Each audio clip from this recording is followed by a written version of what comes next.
اللہ تیری عبادت کرتے ہیں اور صرف تیرے سے مدد مانگتے ہیں۔ میرے پاکستانیوں، آج میں نے آپ سے بڑی اہم بات کرنی ہے اپنے ملک کے مستقبل کے لیے، اور میں نے یہ فیصلہ کیا کہ یہ میں لائیو کروں گا۔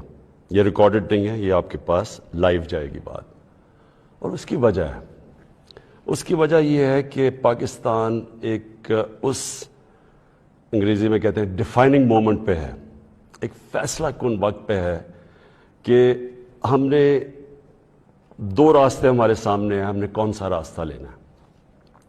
لیکن میں چاہتا ہوں کہ اس سے پہلے یہ میں جو اپنی آپ سے دل کی آج باتیں کروں گا، اس سے پہلے میں صرف اپنی قوم کو بتانا چاہتا ہوں کہ میری طرح کا آدمی پولیٹکس میں آیا کیوں۔ کیونکہ آپ اگر پولیٹیشنز کی زندگی دیکھیں تو ان کو کسی کو بھی کوئی پولیٹکس سے پہلے نہیں جانتا تھا۔ ان کی کوئی بڑے کم ایسے لوگ ہیں جنہوں نے زندگی میں کوئی چیز اچیو بھی کیا ہو۔ قائد اعظم محمد علی جناح بہت بڑے پولیٹیشین تھے، لیکن انہوں نے وہ ایسے تھے کہ سارے ہندوستان کے اندر وہ سب سے بڑے وکیل سمجھے جاتے تھے۔ تو ایک وہ یعنی ان کی حیثیت تھی پولیٹکس پہ آنے سے پہلے۔ لیکن آپ زیادہ تر لوگوں کو دیکھیں تو پولیٹکس میں تو سے پہلے کوئی ان کا نام بھی نہیں جانتا تھا۔ تو میں تو وہ ایک خوش قسمت انسان اللہ کا خاص شکر ادا کرتا ہوں کہ مجھے تو اس نے سب کچھ دے دیا تھا۔ یعنی کوئی بھی شاید ہی کسی کو اتنی شہرت ملے، جتنا میری زندگی میں ضرورت تھی اتنا پیسہ میرے پاس تھا، سب کچھ تھا میرے پاس۔ یعنی آج بھی مجھے کوئی کسی چیز کی ضرورت نہیں ہے، اللہ مجھے سب کچھ دے بیٹھا ہے اور میں اس کا بڑا شکر گزار ہوں۔ دیکھیں، میں پاکستان کی پہلی جنریشن تھا۔ ہم وہ جنریشن تھے جو پہلے آزاد پاکستان میں پیدا ہوئے تھے۔ پاکستان میرے سے صرف 5 سال بڑا ہے۔ تو میرے ماں باپ جو تھے، میں بار بار لوگوں کو بتاتا ہوں، وہ ایک غلامی کے دور میں پیدا ہوئے تھے، وہ انگریز کے دور میں پیدا ہوئے تھے۔ اور میں جب تک بڑا ہوتا رہا، کیونکہ انہوں نے پاکستان موومنٹ میں شرکت کی تھی، وہ مجھے ہمیشہ یہ احساس دلواتے تھے کہ تم بڑے خوش قسمت ہو، آزاد ملک میں پیدا ہوئے ہو۔ تمہیں نہیں پتا کہ جو بھی آپ کر لیں غلامی کیا ہوتی ہے، کیونکہ ایک سطح سے اوپر آپ جا ہی نہیں سکتے، کیونکہ اس کے اوپر آپ کے حکمران بیٹھے ہوئے تھے۔ تو ایک بڑا جو بھی خوددار لوگ تھے ان کو بڑا برا لگتا تھا یہ جو انگریز کی غلامی تھی۔ تو ہم بڑے ہوئے، میرے بہنیں اور میں، ہمیں یاد ہے کہ بچپن سے یہ بتایا گیا۔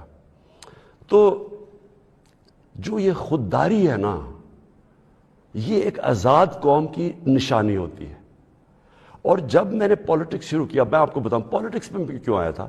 میں اس لیے آیا کہ میں ایک تو پولیٹکس کا اسٹوڈنٹ تھا، یونیورسٹیز میں نے پولیٹکس پڑھی ہوئی تھی، پاکستان کی اور دنیا کی پولیٹکس کے اوپر مجھے پتہ تھا، تاریخ کا پتہ تھا۔ میں اس نتیجے پہ آیا کہ ہمارا ملک کبھی بھی وہ ملک بن نہیں سکتا جو خواب تھی علامہ اقبال کی، اور جو قائد اعظم جیسا لیڈر، یعنی جس طرح انہوں نے جدوجہد کی اس خواب کے لیے کہ پتہ تھا کہ انہوں نے زندہ نہیں زیادہ دیر رہنا۔ اور اگر آپ ان کی تاریخ پڑھیں کہ جس طرح انہوں نے کیس لڑا پاکستان کا بیماری کی حالات میں، تو یہ ہماری فاؤنڈنگ فادرز تھے۔ تو جو پاکستان کا مقصد تھا وہ تو ایک بڑا عظیم مقصد تھا کہ ہم نے ایک اسلامی فلاحی ریاست بننا تھا۔ یہ ہماری قرارداد پاکستان میں یہ لکھا ہوا ہے ہمارے فاؤنڈنگ فادرز کا کہ ہم نے جب ہم کہتے ہیں اسلامی فلاحی ریاست، تو یہ سیدھا چلا جاتا ہے مدینہ کی ریاست پہ، کیونکہ ہمیشہ مسلمان اس کو ماڈل سمجھتا ہے اپنا۔ جو سنہری دور اسلام کا ہے وہ مدینہ کی ریاست تھی۔ تو جب میں نے 25 سال پہلے پولیٹکس شروع کی تو میں نے اپنی جو ہمارے مینیفیسٹو تھے اس میں 3 چیزیں رکھی: انصاف، اور انصاف پھر میں کوالیفائی کر دوں، انصاف ہوتا یہ ہے کہ طاقتور اور کمزور کے لیے ایک قانون ہوتا ہے، اور اور جو نبی صلی اللہ علیہ وسلم نے کہا تھا کہ تمہارے سے پہلے بڑی قومیں تباہ ہوئیں، جدھر طاقتور چوری کرے تو اس کو سزا نہ ملے اور صرف کمزور چور، چھوٹا چور جیل میں جائے۔ انہوں نے کہا قومیں تباہ ہو جاتی ہیں۔ تو جس طرح حضرت علی رضی اللہ تعالیٰ نے کہا تھا کہ کفر کا نظام چل جائے گا لیکن ظلم اور ناانصافی کا نظام نہیں چل سکتا۔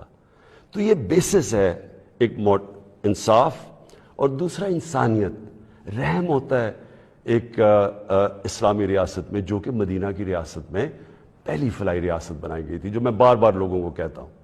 تو یہ میرے دو ایمز تھے، اور تیسرا تھا خودداری۔ ایک مسلمان قوم غلام قوم نہیں بن سکتی۔ جس قوم کا نعرہ تھا پاکستان کا مطلب کیا، لا الہ الا اللہ، لا الہ الا اللہ کا تو مطلب ہی ہے کہ سوائے اللہ کے آپ کسی کے سامنے نہیں جھکتے، وہ شرک ہے۔ سب سے بری چیز اللہ کو لگتی ہے کہ جب آپ کسی کو بھی اللہ کی جگہ پہ رکھتے ہیں۔ تو یہ غلامی جو ہوتی ہے، یہ جب آپ کسی کی بھی پیسے کی غلامی، خوف کی غلامی، یہ سب شرک ہے، کیونکہ لا الہ الا اللہ انسان کو آزاد کرتا ہے۔ یہ تین تھے میرے آج سے 25 سال پہلے۔ آپ دیکھیں کہ میں مینیفیسٹو میں یہ تین چیزیں لکھی تھی۔ مجھے لوگ کہتے ہیں عمران صاحب آپ اسلام کا نام استعمال کرتے ہیں۔ میں اگر میرے میں اللہ ایمان نہ ڈالتا، میں پولیٹکس میں کیوں آتا؟ جس آدمی کے پاس سب کچھ ہے، مجھے یہ بتائے، وہ اپنی زندگی کے 22 سال خرچ کرے گا ایک سٹرگل میں، اور 14 سال تو تھوڑے سے لوگوں کے ساتھ تھا، 14 سال تو مذاق اڑتا تھا میرا، تو میں کیوں پولیٹکس میں اتنی دیر کوشش کی جس کے پاس سب کچھ تھا؟ مجھے اتنے لوگوں نے کہا کہ عمران صاحب آپ کو ضرورت کیا تھی پولیٹکس کی؟ اب میں یہ سچ آپ کو بتا رہا ہوں، بار بار مجھے لوگ کہتے ہیں آپ کو پولیٹکس میں آنے کی کیا ضرورت تھی؟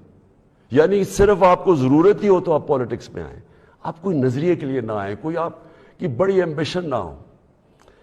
ایک میں اپنے سارے جو، اور خاص طور پہ میں چاہتا ہوں میرے جو نوجوان ہیں وہ آج میرا بڑا غور سے سنے جو میں نے آپ سے بات کرنی ہے۔ دیکھیں، ایک مولانا رومی کی ایک سینگ ہے۔ مولانا رومی کہتے ہیں کہ جب اللہ نے آپ کو پر دیے ہیں تو آپ کیوں چونٹیوں کی طرح زمین پہ رینگ رہے ہیں؟ اس کا مطلب یہ ہے کہ اللہ نے ہمیں اشرف المخلوقات بنایا ہے، سب سے بڑی مخلوق، فرشتوں سے اوپر درجہ دیا ہمیں۔ فرشتوں کو کہا انسان کے سامنے جھکو، اور شیطان کو اس لیے نکالا گیا، وہ عبادت بڑی کرتا تھا، اس نے ان کا حکم نہیں مانا، اس میں تکبر تھا، اس نے کہا میں نہیں جھکتا۔ اللہ نے ہمیں پر دیے ہیں۔ مسئلہ ہمارا یہ ہے کہ ہم، کیونکہ ہمارے میں ایمان کی کمی ہوتی ہے، کیونکہ ہم اور خداؤں کی پوجا کرتے ہیں، جو سب سے بڑا جو شرک ہے وہ پیسے کی پوجا کرتے ہیں، خوف کی پوجا کی، جو وہ بڑی سپر پاور ہے، اور اگر ہم نے یہ نہ کیا تو ہم تباہ ہو جائیں گے۔ یہ خوف کا پت ہے۔ ہم انسان چونٹیوں کی طرح رینگتا رہتا ہے۔ تو پاکستان، میں نے اس کی اونچ نیچ دیکھی ہے۔ ہم نے شروع میں، ہم چھوٹے تھے، ہمیں یاد ہے جب پاکستان ایک تیزی سے اوپر جا رہا تھا، ہماری مثالیں دی جاتی تھیں۔ میں جب سکول میں تھا پاکستان کی مثال دی جاتی تھی، یہ ساؤتھ کوریا پاکستان آیا تھا سیکھنے کے لیے کہ کیسے آگے بڑھا ہے۔ ملیشیا کے شہزادے میرے ساتھ سکول میں پڑھتے تھے، یہاں سیکھنے آتے تھے۔ سارا مڈل ایسٹ سے لوگ یہاں پاکستان کی یونیورسٹیز میں آتے تھے۔ ہم اوپر جا رہے تھے، ہمارا ماڈل لوگ دیکھتے تھے، مثال دی جاتی تھی۔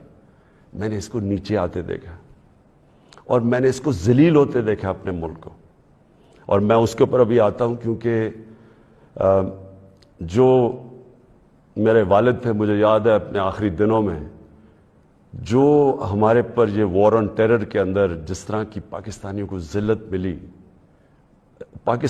پاکستانیوں کو میں خاص طور پہ کہہ رہا ہوں، لیکن اوور آل اسلاموفوبیا بھی تھا، لیکن پاکستانی کو ذلت ملی۔ تو میں جو آج آپ سے بات کرنا چاہتا ہوں یہ کہ دیکھیں، اللہ نے جو ہمارے اندر اتنی صلاحیتیں دی ہیں اشرف اس کی عظیم مخلوق پہ، لیکن اسے کنڈیشن لگائی ہوئی ہے۔ اس نے کہا ہے کہ تم نے اگر اوپر اڑنا ہے نا، جو اقبال نے اپنا شاہین کا کانسیپٹ دیا ہے کہ شاہین کیسے اقبال کا، وہ تب اوپر جاتا ہے جب وہ ریزسٹنس کے سامنے کھڑا ہوتا ہے، جب وہ مقابلہ کرتا ہے، جب وہ اپنے آپ کو مشکل وقت سے گزارتا ہے. ہم نماز میں صرف ایک ہی چیز مانگتے ہیں جب 5 وقت کی نماز پڑھتے ہیں کہ اللہ ان کے راستے پہ لگا جن کو نعمتیں بخشیں، ان کے نہیں جو اپنے تباہی کے راستے پہ چلے گئے. تو جو نعمتیں بخشیں، اور وہ نبی صلی اللہ علیہ وسلم اللہ کے حبیب تھے سب سے زیادہ، تو ان کو نعمتیں بخشیں. تو ان کا آسان راستہ نہیں تھا، لیکن ان کی عظمت کا راستہ تھا. میں اس لیے پاکستان کے اندر سیرت نبی اپنے بچوں کو پڑھانا چاہتا ہوں. کیوں نبی کی سیرت پڑھیں؟ کیونکہ وہ دنیا کی تاریخ میں سب سے عظیم انسان وہ تھے. تو ان کے راستے پہ اللہ کیوں ہمیں کہتا ہے چلو؟ کیونکہ وہ عظمت کا انسان کا راستہ ہے. ہم پکڑ لیتے ہیں دوسرا راستہ جو ہم سمجھتے ہیں کہ بڑا آسان راستہ ہے. اچھا جی، وہ فلانا نے حکم دے دیا، ہم تباہ ہو جائیں گے. اگر اس نے وہ فلانا ملک ناراض ہو گیا تو ہمارا یہ ہو جائے گا. ہم رینگ رہے ہیں زمین کے اوپر، ہم چونٹیوں کی طرح رینگ رہے ہیں. تو میں سب سے پہلے کہ جب میں نے 25 سال پالیٹکس شروع کی تو میں نے کبھی، آپ میری کوئی سٹیٹمنٹ پڑھ لیں، میں نے ہمیشہ ایک چیز کہی، نہ میں کبھی کسی کے سامنے جھکوں گا اور نہ اپنی قوم کو کسی کے سامنے جھکنے دوں گا. یعنی اپنی قوم کو کسی کی غلامی نہیں کرنے دوں گا. یہ 25 سال کوئی میری سٹیٹمنٹس ابھی آپ دیکھ لیں، کوئی پرانی میری ویڈیوز ہیں، کبھی اس سے پیچھے نہیں ہٹا. میں جب میں اقتدار مجھے ملا تو میں نے تب فیصلہ کیا کہ ہماری فورن پالیسی آزاد ہوگی. آزاد فورن پالیسی کا مطلب ہوتا ہے کہ وہ فورن پالیسی جو پاکستانیوں کے لیے ہوگی، ہمارے مفادات کے لیے ہوگی. اس کا قطعی یہ مطلب نہیں ہے کہ ہم کسی سے دشمنی کریں گے، ہم کسی کو کے خلاف ہوں گے، ہم کوئی اینٹی امریکن ہوں گے یا اینٹی انڈیا ہوگا یا اینٹی یورپین ہوں گے. میں تو سب سے پہلے، میں وہ پاکستانی ہوں سب سے زیادہ ہندوستان کے اندر جو جانتے تھے اور جو رسپیکٹ اور میری دوستیاں تھیں، وہ میں پاکستانی تھا کرکٹ کی وجہ سے. میں امریکہ کو بڑی اچھی طرح جانتا ہوں، ان کے پولیٹیشنز، ان کے لوگوں کو جانتا ہوں. انگلینڈ کو تو آپ اس طرح کہ میرا دوسرا گھر تھا ایک وقت، تو میں تو جانتا ہوں. میں نے کبھی یہ نہیں، کبھی کسی بھی انسانی معاشرے میں کبھی اس کے خلاف ہو ہی نہیں سکتا. ہاں، ہم ان کے اندر جو ان کی غلط پالیسیز ہے اس کی میں تنقید کرتا ہوں. میں نے جب پاکستان نے شرکت کی وار آن ٹیرر میں، یعنی جب جنرل مشرف ہمیں امریکہ کی جنگ میں لے کے گئے، میں اس میٹنگ میں تھا، میں اس کمرے میں تھا. اسی کمرے کے اندر سارے پولیٹیشنز بیٹھے ہوئے تھے، جس کے اندر ہیڈز آف پارٹیز بلائے تھے، جس طرح باقی بھی تھے، میں بھی تھا. اسی کمرے کے اندر ہمیں کہا گیا کہ جی اگر ہم نے امریکہ کی حمایت نہ کی تو انگریزی کا لفظ وونڈڈ بیئر کی طرح ہے، ایک زخمی ریچھ کی طرح ہے، وہ ہمیں نہ غصے میں شاید ہمیں نہ مار دے. اور مجھے یاد ہے میں نے بار بار میڈیا پہ، پارلیمنٹ میں، ہر جگہ میں نے کہا کہ ہمارا اس جنگ سے کوئی لینا دینا نہیں تھا. 9/11 میں کوئی پاکستانی ملوث نہیں تھا. ہمیں کیا ضرورت ہے کہ ہم اپنے ملک کو کسی کی جنگ میں لے جائیں؟ ہاں، ہم ان کی مدد کریں. اگر ان کے ملک میں دہشت گردی ہوئی ہے، ہم دہشت گردی کے خلاف ہیں، ہمیں ان کی مدد کرنی چاہیے. لیکن کیا اس کا مطلب یہ ہے کہ ہم پاکستانیوں کو قربان کر دیں کسی کی جنگ میں؟ اور پھر ہم نے غلطی کیا کی؟ سب سے بڑی جو جنرل مشرف نے غلطی کی، 80 کی دہائی میں ہم نے پاکستان فرنٹ لائن سٹیٹ بن گیا جی کہ ہم امریکہ کے حمایتی ہیں، ہم اس کے ایلائی ہیں، ہم سوویت یونین کے خلاف جہاد لڑ رہے ہیں. اور ساری جہاد پاکستان کے قبائلی علاقے سے لڑی گئی، اور باہر سے لوگ ہم نے بلائے اور ہم نے ان کو ٹرین کیا، اور یہاں سے مجاہدین گروپس گئے، ہم نے ان کی پوری حمایت کی. ان کو بتایا کہ فورن آکوپیشن، کیونکہ ہم اس لیے لڑ رہے ہیں کہ افغانستان کے اوپر فورن آکوپیشن ہے، اس لیے ہم لڑ رہے ہیں جہاد. اور سارے ہمیں بتایا گیا کہ کتنا بڑا پاکستان بڑا رول پلے کر رہا ہے. جیسے ہی وہ جہاد ختم ہوتی ہے، سوویت یونین ہارتا ہے، امریکہ یہاں سے چلا جاتا ہے، سوویت یونین ادھر چلا جاتا ہے، اور 2 سال کے بعد وہی امریکہ جو ہمارا دوست تھا، جس کے لیے جو ہم اکٹھے جنگ لڑ رہے تھے، وہ ہمارے اوپر سینکشن لگا دیتا ہے، پریسلر سینکشنز. 9/11 آ جاتا ہے. پاکستان کی پھر امریکہ ضرورت پڑ جاتی ہے. یہ جو ابھی میں نے آپ کو کہا کہ اسی کمرے کے اندر فیصلہ ہو رہا ہے کہ جی ہم امریکہ کی ہمیں حمایت کرنی چاہیے. ہم نے کہا کہ ہاں ٹھیک ہے, حمایت یہاں تک ٹھیک ہے کہ ہم سارے دہشت گردی کے خلاف ہیں, ان کے خلاف ایکشن لیں, لیکن جو حمایت ہم نے کی, جو پاکستانیوں کی جانوں کی قربانی دی گئی, کسی اور امریکہ کے ایلائی نے اس طرح کی قربانیاں نہیں دی. کوئی نیٹو بھی امریکہ کے ساتھ تھا, کوئی ایک ملک بتائیں جو 80,000 اپنے لوگ مروا لے, جس کا سارا قبائلی علاقہ, اور میں یہ آج پھر سے کہنا چاہتا ہوں, دیکھیں میں قبائلی علاقے کو باقیوں سے بہتر جانتا ہوں, میں نے وہ سارا قبائلی علاقہ پھرا ہوا ہے, میں نے کتاب لکھی ہوئی, میں اس کی تاریخ جانتا ہوں. قبائلی علاقہ پاکستان میں سب سے پرامن علاقہ تھا, وہاں کرائم ہوتی نہیں تھی کوئی, ان کے ریکارڈ میں یعنی ہمیشہ سے وہ کرائم فری ایریا تھا.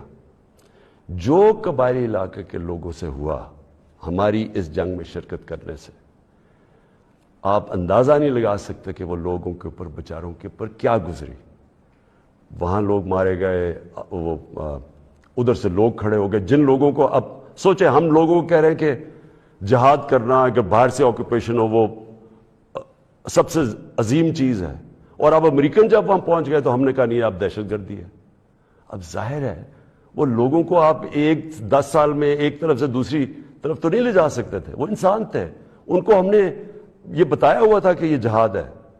وہ جب انہوں نے پاکستان کے خلاف شروع ہو گئے, اور وہ جو پرانے جہادی گروپس ٹرین کیے تھے وہ بھی پاکستان کے خلاف ہو گئے, تو اس سے انہوں نے ہمیں کہا کہ ہم کولیبریٹرز ہیں امریکہ کے. جہاں جو پاکستان میں خودکش حملے ہوئے, جو قبائلی علاقہ اجڑا گیا, جو یہاں میں پتہ نہیں کتنے ہسپتالوں میں گیا, میں تو جو لوگ بچ گئے تھے, کسی کی ٹانگیں نہیں ہیں, کوئی چل نہیں سکتا, کسی آنکھیں نہیں ہیں, ہاتھ اڑے ہوئے ہیں. تو اس ساری جو ہم نے جب اس کی اتنی زیادہ قربانیاں دی اپنے ملک کی, اس کا کوئی کریڈٹ ملا پاکستان کو؟ کیا کسی نے کہا کہ آپ نے بڑا زبردست کام کیا, شکریہ پاکستان؟ یہ نہیں ہوا. وہاں سے آوازیں آنی شروع ہو گئیں, افغانستان کی, ابھی یہ افغانستان آزاد ہونے سے پہلے کی بات کر رہا ہوں میں, کہ جی پاکستان کی دوگلی پالیسی کی وجہ سے وہ نہیں جیت سکتے. یہاں ہمارے لوگوں کو بار بار کہا گیا کہ ڈو مور, کہ ابھی آپ نے اور نہیں کیا. ڈرون اٹیکس ہوئے, ڈرون اٹیکس میں جتنے بے قصور لوگ مارے گئے, مجھے یاد ہے میں گیا وہاں باجوڑ میں ڈرون اٹیک ہوا, 80 مدرسے کے بچے مار دیے. شادیوں کے اوپر ڈرون اٹیک ہو رہا ہے. تو پاکستان کس عذاب سے گزرا, کہ میں بیک گراؤنڈ اس لیے دے رہا ہوں کیونکہ آپ کو پتا ہونا چاہیے کہ میری آج پالیسی کیا ہے. کیا جو تنقید ہو رہی ہے کہ جی عمران خان, یہ جو بھی میں یہ جو ہمیں ڈاکیومنٹ ملی ہے, پہلے میں بیک گراؤنڈ آپ کو بتا دوں کہ یہ سارے وقت میں اس کی مخالفت کرتا رہا. آپ مجھے طالبان خان انہوں نے کہا, جب میں یہ کہتا تھا کہ یہ پاکستان کی جنگ نہیں ہے اور یہ جو ہو رہا ہے یہ ظلم ہو رہا ہے, یہ جو ڈرون اٹیکس کے خلاف میں نے مظاہرے کیے, واحد پولیٹیشین تھا, میں نے دھرنے دیے ڈرون اٹیکس کے خلاف, میں نے وزیرستان مارچ کی, باہر سے ہیومن رائٹس امریکہ سے آرگنائزیشن آئی, انہوں نے میرے ساتھ حمایت کی. ایک کلائیو اسٹیڈٹ اسمتھ تھا وکیل, اس نے میرے ساتھ آ کے یہ حمایت کی کہ یہ اتنا بڑا ظلم ہے. کوئی ہمارے سینئر پولیٹیشین لیڈرز نے کوئی بات نہیں کی, ڈرے ہوئے ہیں, خوف زدہ, کہیں امریکہ نہ ناراض ہو جائے. کون سے قانون میں یہ لکھا ہوا ہے کہ آپ کا اپنا جس کے لیے آپ جنگ لڑ رہے ہیں وہی آپ کے ملک میں آئے, ڈرون اٹیک کرے, جج جوری ایکسیکیوشنر یعنی وہی فیصلہ کرے کون دہشت گرد ہے, اس کو مار دے, کوئی پتہ نہ تحقیق ہو کہ جی کوئی بے قصور آدمی تھا یا واقعی دہشت گرد تھا. حکومت, ہماری حکومتوں نے پوری طرح اس جرم میں شرکت کی, اور جو وہاں کے جن کے رشتہ دار مرتے تھے, جن کے کوئی بے قصور لوگ, عورتیں, بیوی, گھر مرتے تھے, وہ ہمارے اوپر پھر حملے کرتے تھے. وہ ہمیں سمجھتے تھے کہ ہم ان کی مدد کر رہے ہیں جو کہ ان کے اوپر ظلم کر رہے ہیں. تو لہٰذا ہر طرف پاکستانیوں نے سفر کیا. تو میں جب حکومت ملی تو میں نے پہلے دن سے یہ کہا کہ پاکستان کی فارن پالیسی پاکستان کے لوگوں کے لیے ہوگی. ہم کوئی ایسی فارن پالیسی نہیں بنائیں گے جو کہ کسی اور کی تو بہتری ہو لیکن ہمارے ملک کو نقصان پہنچے. کہ یہ کسی کے خلاف نہیں تھی, یہ اینٹی امریکن یا اینٹی یورپین, اینٹی انڈین بھی نہیں تھی. انڈیا کے خلاف صرف جب انہوں نے کشمیر کے اوپر انٹرنیشنل قانون توڑا, جب انہوں نے کشمیر کا سٹیٹس لیا 5 اگست 2019 میں, تب میں نے ان کے خلاف بات کی اور ہر فورم پہ کی. لیکن میں نے کوشش اس سے پہلے پوری کی ہندوستان سے دوستی کی. تو میں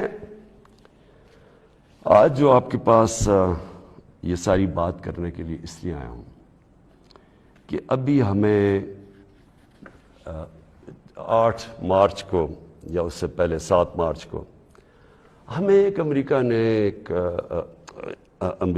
باہر سے ملک نے, میں نام مطلب میرا کہ کسی اور باہر سے ملک سے ہمیں میسج آتی ہے, اور میں اس لیے آپ کے سامنے یہ میسج کی بات کرنا چاہتا ہوں اور میں اس لیے لائیو بھی کر رہا ہوں کہ یہ ایک کسی آزاد ملک کے لیے جس طرح کی ہمیں میسج آئی ہے, یہ ہے تو پرائم منسٹر کے خلاف ہی صرف, لیکن یہ ہماری قوم کے خلاف ہے. مجھے جو اس سے سب سے زیادہ تکلیف ہے وہ یہ نہیں ہے کہ یہ اس میسج میں واضح یہ لکھا ہوا ہے کہ جناب اگر یہ جو عدم اعتماد, اور ان کو پہلے سے پتا تھا, ابھی اعتماد یا درج نہیں ہوئی تھی, ان کو پہلے سے پتا چل گیا کہ عدم اعتماد کی آ رہی ہے پاکستان کے اندر, یہ اپوزیشن رکھنے لگے. تو اس کا مطلب کہ یہ جو ہو رہا تھا یہ پہلے سے ہی ان کے باہر کی لوگوں سے رابطے تھے. اچھا, اس میں پھر مزیدار چیز یہ ہے کہ وہ یہ پاکستان کی قیادت یا پاکستان کی گورنمنٹ کے خلاف نہیں ہے, وہ صرف عمران خان کے لیے. وہ یہ کہتے ہیں کہ ہمیں, اور ایک بہانہ مارتے ہیں کہ ہمیں کیوں غصہ ہے پاکستان پہ, لیکن کہتے ہیں کہ وہ غصہ تب بالکل ٹھیک ہو جائے گا, ہم معاف کر دیں گے پاکستان کو اگر عمران خان یہ عدم اعتماد کی یہ ہار جاتا ہے. یعنی اگر عمران خان چلا جاتا ہے تو پاکستان کو معاف کر دیتے ہیں, لیکن اگر یہ عمران خان کے خلاف فیل ہو جاتی ہے تو پھر پاکستان کو ایک مشکل وقت کا سامنا کرنا پڑے گا. دیکھیں, جو پھر سے میں یہ کہتا ہوں کہ ایک الیکٹڈ پرائم منسٹر کے خلاف کوئی بھی دوسرا ملک یہ اس طرح, اور یہ ریکارڈڈ ہے, یہ میں آپ کو یہ بتا دوں کہ یہ نہیں کہ یہ میں دیکھ رہا ہوں کئی میڈیا کے لوگ اس کو کور کرنے کی کوشش کر رہے ہیں کہ جی وہ ایسا نہیں تو فلانا نہیں تو وہ پتہ نہیں, یہ نہیں, یہ آفیشیل ڈاکیومنٹ ہے جو گورنمنٹ آف پاکستان کو, ہمارے ریپرزینٹیٹیو امبیسڈر کو نوٹس لے رہے تھے لوگ, جس میں یہ کہا گیا, اور یہ کہا بیسکلی یہ کہا گیا کہ اگر عمران خان رہتا ہے وزیر اعظم تو ہم آپ کے ساتھ ہمارے آپ تعلقات بھی خراب ہو جائیں گے اور آپ کو مشکلوں کا سامنا کرنا پڑے گا. تو میرا سب سے اپنی قوم سے آج یہ سوال ہے کہ کیا یہ ہماری حیثیت ہے, 22 کروڑ کی ہم قوم ہیں, کہ ہمیں ایک کوئی باہر کا ملک, اور کوئی وجہ بھی نہیں بتا رہا, کوئی اس میں کوئی وجہ نہیں, بس یہ کوئی ایک چیز بتا دی کہ جی وہ عمران خان نے اکیلا کو فیصلہ کیا روس جانے کا, حالانکہ جب رشیا جانے کا فیصلہ تھا اس کے اندر ہماری ساری فارن آفس کی پوری مشاورت تھی, ہماری ساری عسکری قیادت کی مشاورت پوری تھی. میں نے بلکہ فارن سیکرٹریز کو اسی کمرے میں بلایا جو پرانے ریٹائرڈ تھے, ان سے ہم مشاورت کر کے گئے.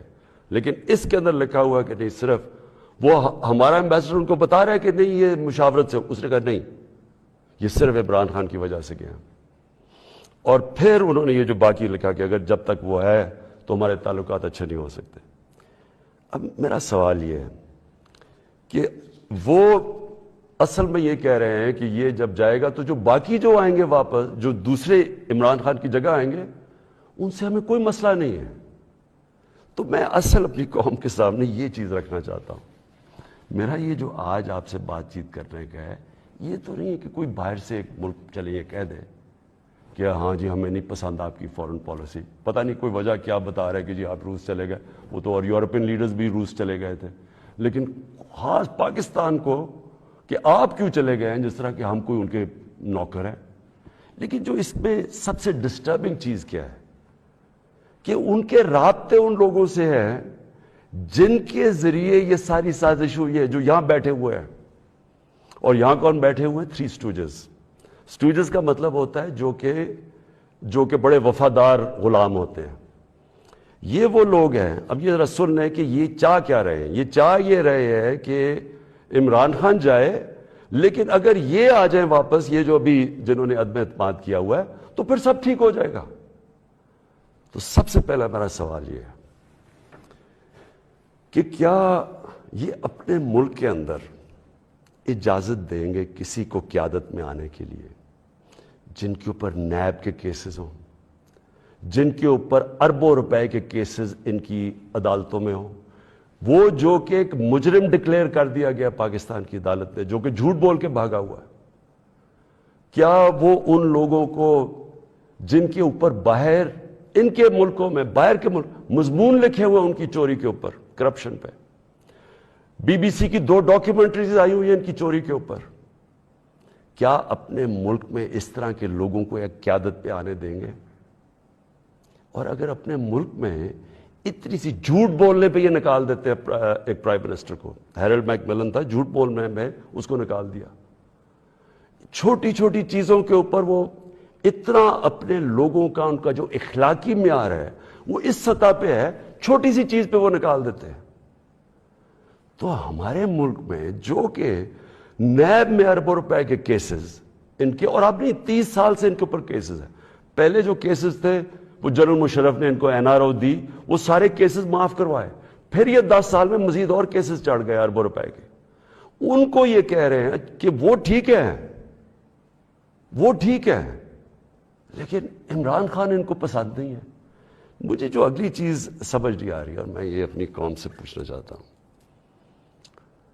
کہ جب ان کو بھی پتہ ہے، کیونکہ یہ یاد رکھنا میرے پاکستانیوں کہ جب ان کی جو انٹیلیجنس ہوتی ہے وہ ساری بیک گراؤنڈ پتہ ہوتا ہے ہر کا. میرا ان کو سب پتہ ہے، ان سارے جتنے بھی پولیٹیکل لیڈرز ان کی سب بیک گراؤنڈ پتہ ہے.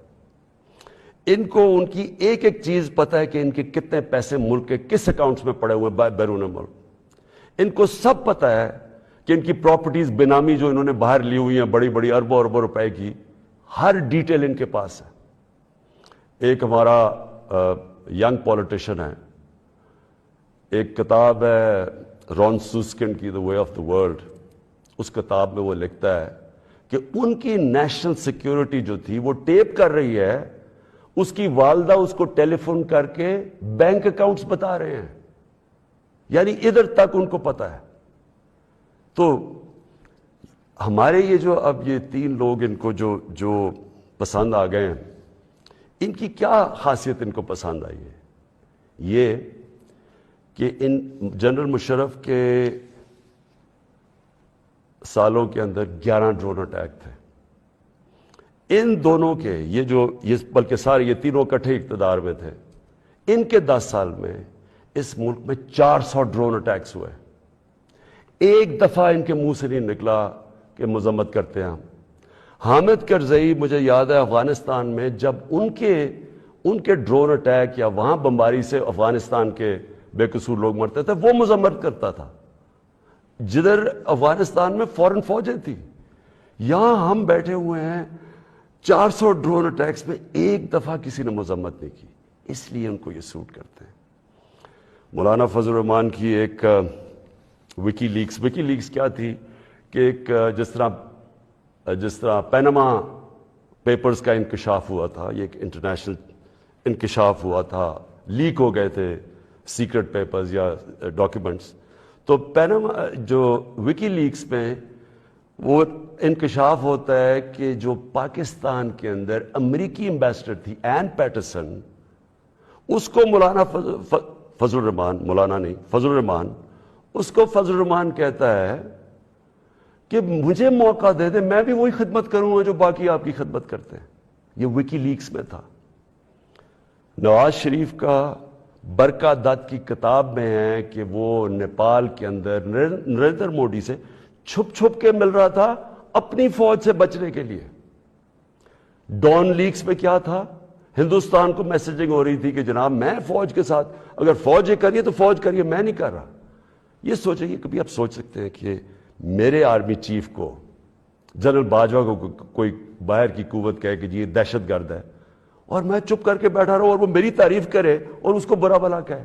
جنرل راحیل شریف کو نریندر مودی دہشت گرد کہہ رہا تھا، دہشت گرد کا چیف، اور نواز شریف سے دوستی تھی اور شادیوں پہ انویٹیشن تھی۔ یہ ان لوگوں کو یہ چاہتے ہیں۔